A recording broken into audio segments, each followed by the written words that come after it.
Hola, en el siguiente vídeo vamos a hablar de inhibidores de dihidroteroato sintetasa. Esta es una enzima que participa en la síntesis de los ácidos fólicos, con lo cual su inhibición va a llevar a cabo o va a conseguir la inhibición de la síntesis de ácidos fólicos. Como los ácidos fólicos son necesarios como cofactores para la síntesis de los ácidos nucleicos, de este modo también estamos inhibiendo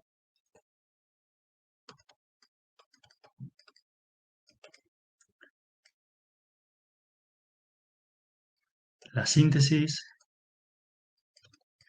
de ácidos nucleicos.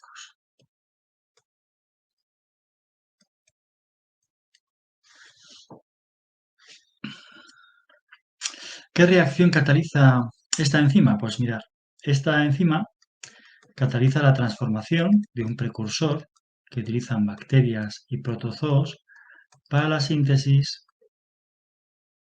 de esos ácidos fólicos. El precursor es este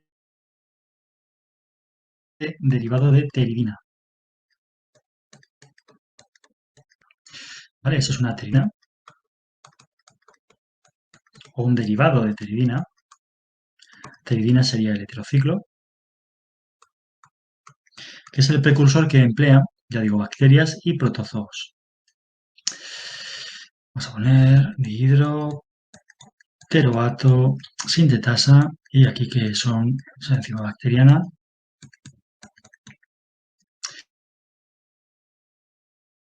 Y también presente en protozoos. Y lo que hace es que utiliza como cofactor, como cosustrato, el ácido para-aminobenzoico.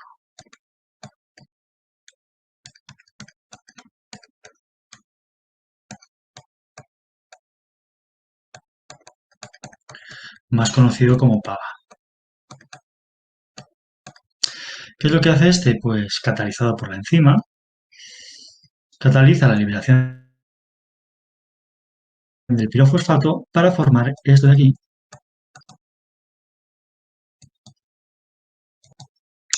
que es lo que se denomina ácido dihidroteroico.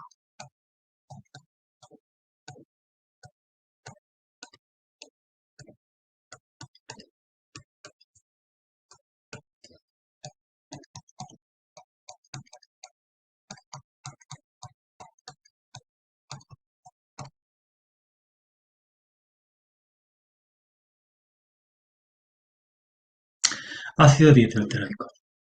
Bien, ¿cómo son las sulfamidas inhibidores de este compuesto? Pues mirad, las sulfamidas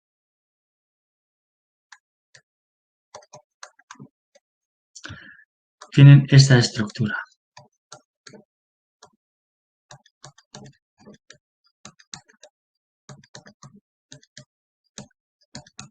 Y se comportan como falsos sustratos o antimetabolitos del PABA, que es este.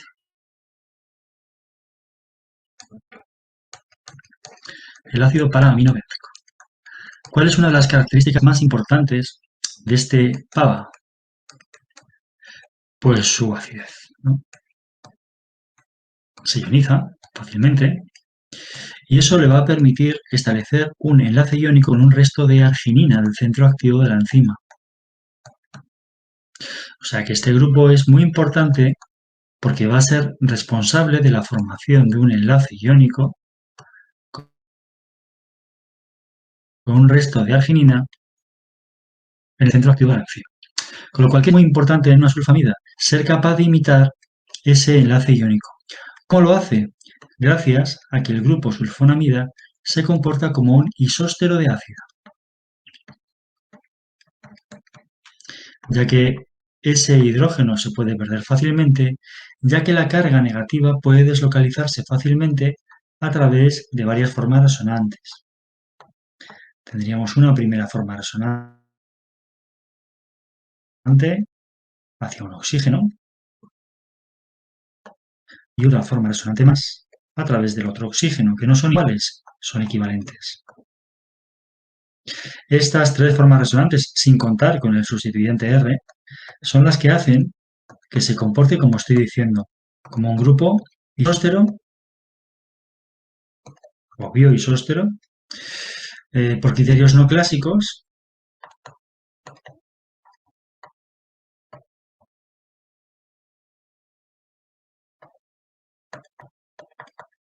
Acidez. Importantísima este tipo de relación, ¿no? De isosterismo, porque va a determinar que la sulfamida sea activa. Cuanto más ácido, mejor va a establecer ese enlace iónico que establece el PABA. ¿Vale? De hecho, pues podemos proponer cómo se uniría una sulfamida a su lugar de acción. En la unión de la sulfamida a su lugar de acción, lógicamente, ¿quién interviene? Pues interviene el enlace iónico que establecería con ese resto de arginina, fundamentalmente.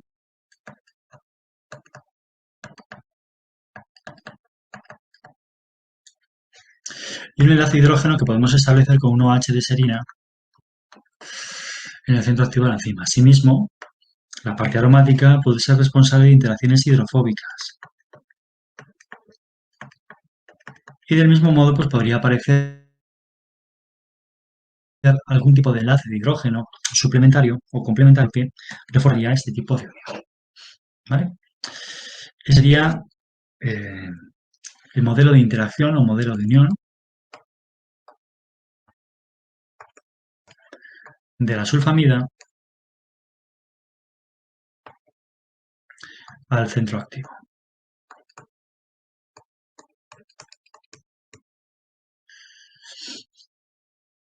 ¿Vale? ¿Qué es lo que pasaría si administramos sulfamidas? Pues lo que pasaría es que en lugar de introducirse el PABA,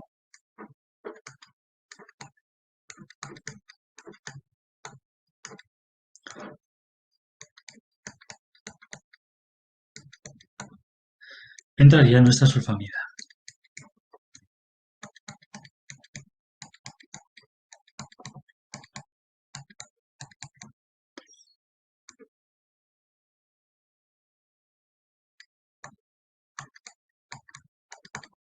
Este entraría aquí, el pirofosfato se nos iría y se nos estaría formando un falso ácido dihidroterónico, que no sirve para la síntesis de ácidos fólicos.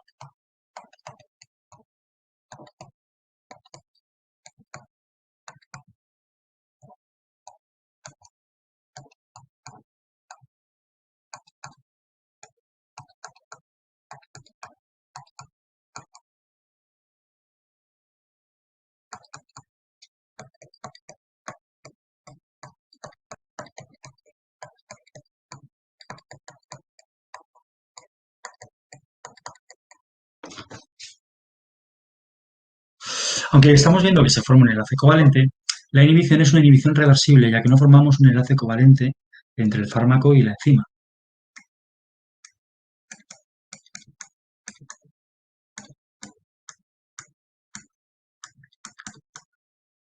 Y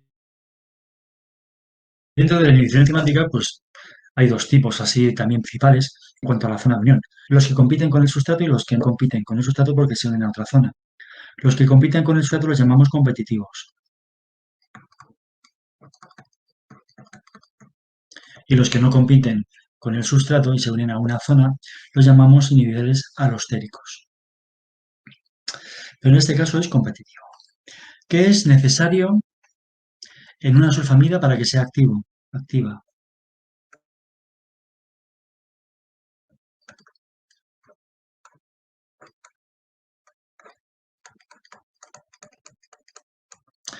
Lo primero que vamos a reconocer es que son derivados de para-aminobenceno-sulfonamida.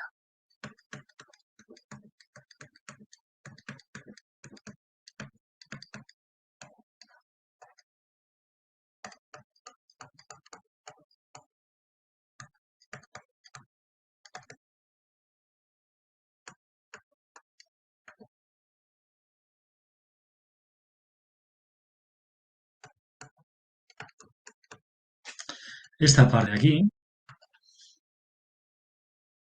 sería lo que podríamos llamar el grupo farmacóforo.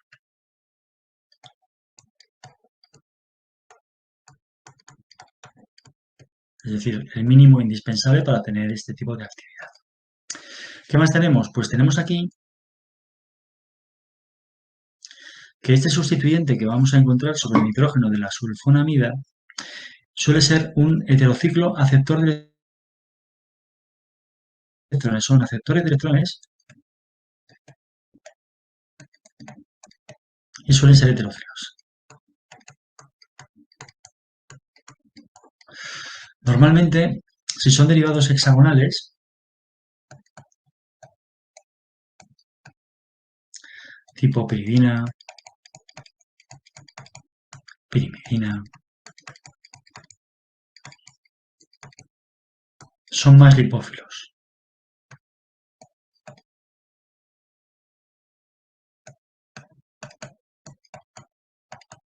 Y eso hace que se utilicen infecciones sistémicas.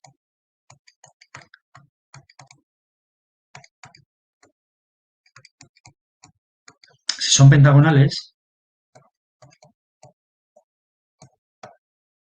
tipo isoxazol,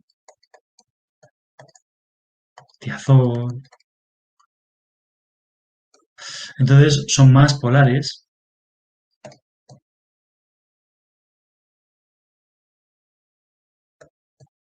y se utilizan para infecciones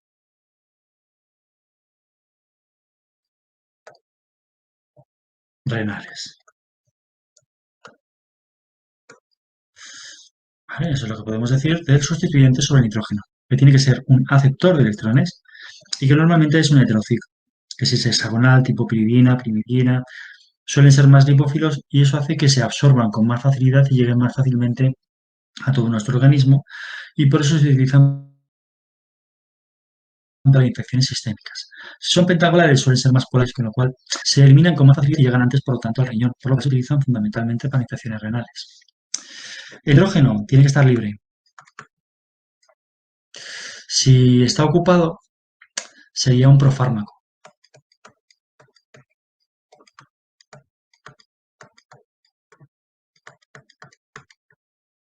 Profármaco, que por lo tanto sería inactivo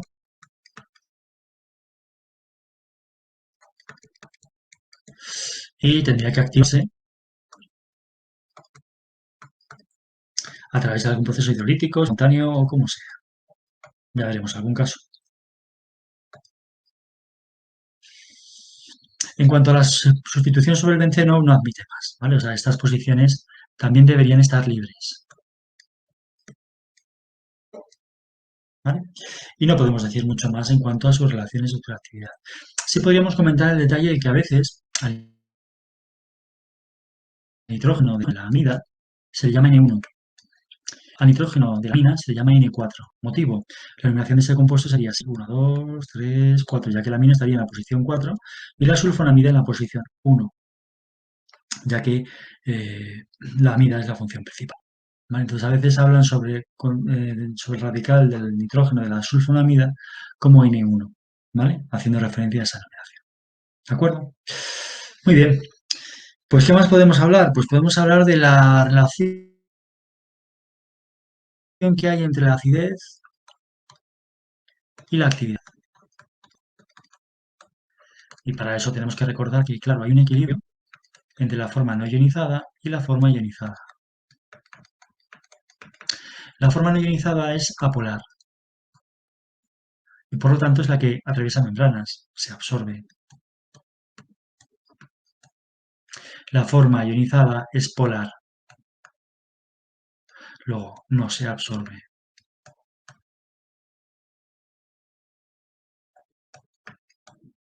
Eso hace que cuando relacionamos la actividad de una sulfida con el pKa, en ensayos in vitro, en los cuales no hay absorción,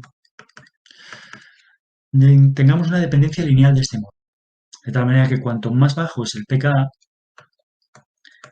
aumenta por lo tanto la acidez y eso hace que este equilibrio se desplace hacia la derecha, es decir, hacia la forma ionizada. Entonces, cuanto más forma ionizada, más actividad porque es la que se une a través del enlace iónico. ¿Vale? Aquí lo que tenemos es una gran concentración de forma Y aquí la baja actividad es debido a una baja concentración de la forma ionizada. ¿Vale? Sin embargo, en ensayos in vivo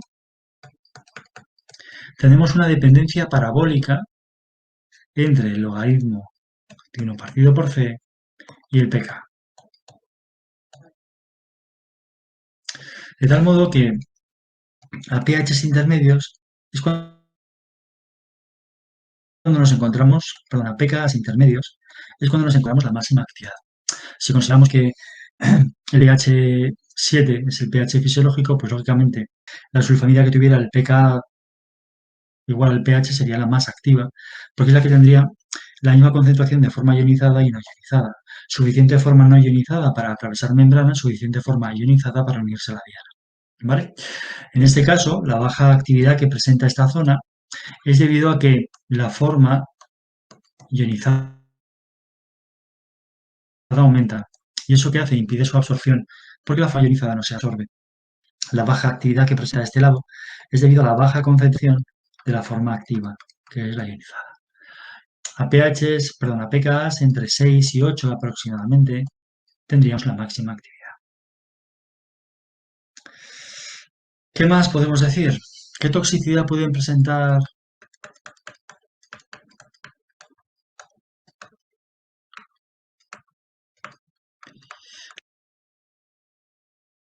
la toxicidad que pueden presentar las sulfamidas es la aparición de cristaluras a nivel renal como consecuencia de la precipitación, ¿vale? ¿Cuándo precipitan las sulfamidas?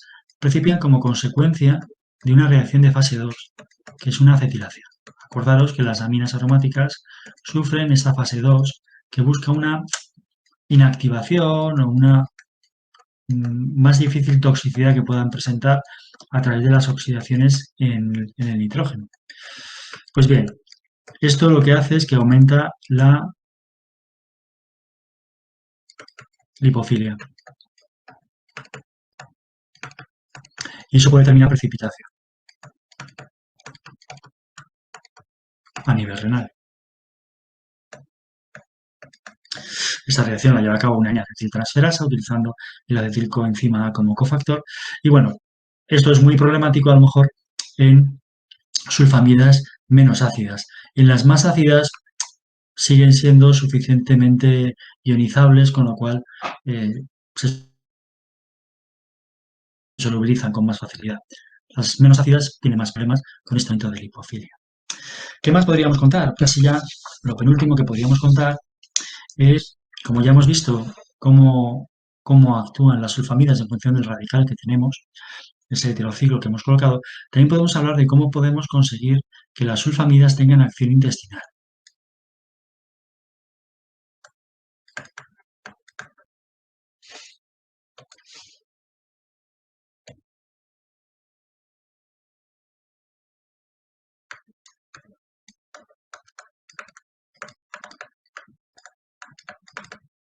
Esto lo podemos conseguir con profármacos. Los más típicos pues, son el succinilsulfadiazol y el ftalilsulfadiazol. La presencia de ese grupo ácido que se ioniza evita que se absorban a nivel intestinal, con lo cual quedan en la luz intestinal hasta que se activan. Cuando se activan, a través de permeasas, entran al interior de las bacterias para ejercer su actividad. La de arriba sería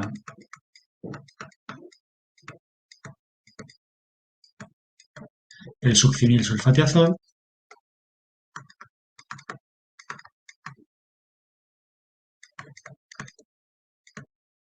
La de abajo, el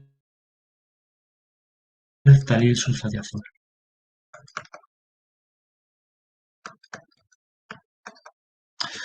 Ambos sufren una activación espontánea semejante a los amiésteres del ácido succínico, liberando un anhídrido succínico en este caso, que rápidamente se va a heterolizar para dar el ácido succínico. El otro igual sufre una activación también espontánea liberando el anhídrido ftálico, que fácilmente se nos va a hidrolizar también.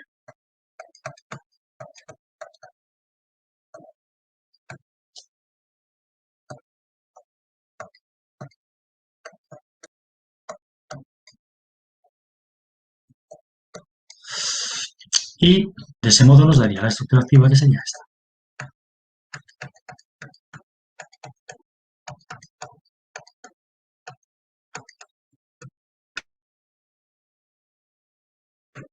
Ese que sería el sulfadiazol sería el fármaco activo.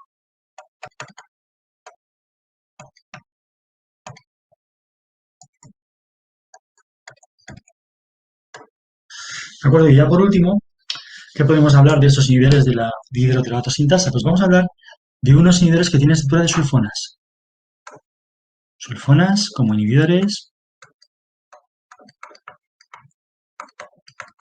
de dihidroteroato sintasa. Estos normalmente se utilizan para la lepra y para algún tipo de neumonía.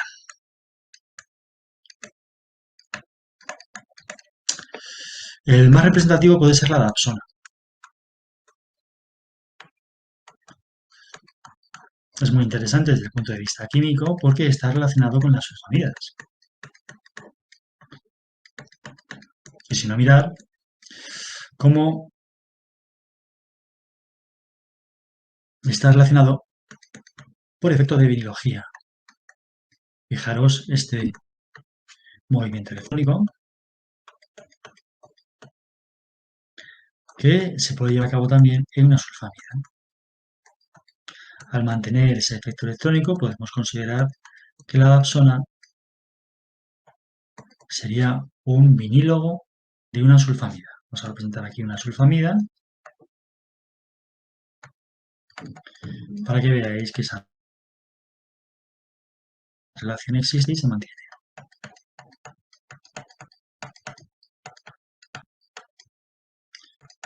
Este daría carga aquí y veis que el efecto electrónico se mantiene a pesar de la introducción del anillo aromático por la conjugación de los dobles enlaces.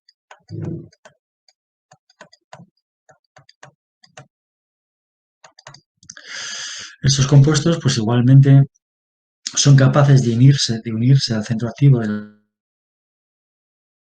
la dihidroteroato sintasa, pero con ese tipo de selectividad, son selectivos para ese tipo de microorganismos. Y bueno, se ha observado que la dapsona se ha presentado como efecto tóxico la aparición de metahemoglobinemia como consecuencia de tener estructura de amina aromática primaria. Y con esto pues habríamos terminado lo que se corresponde con inhibidores de dihidroteroato sintasa.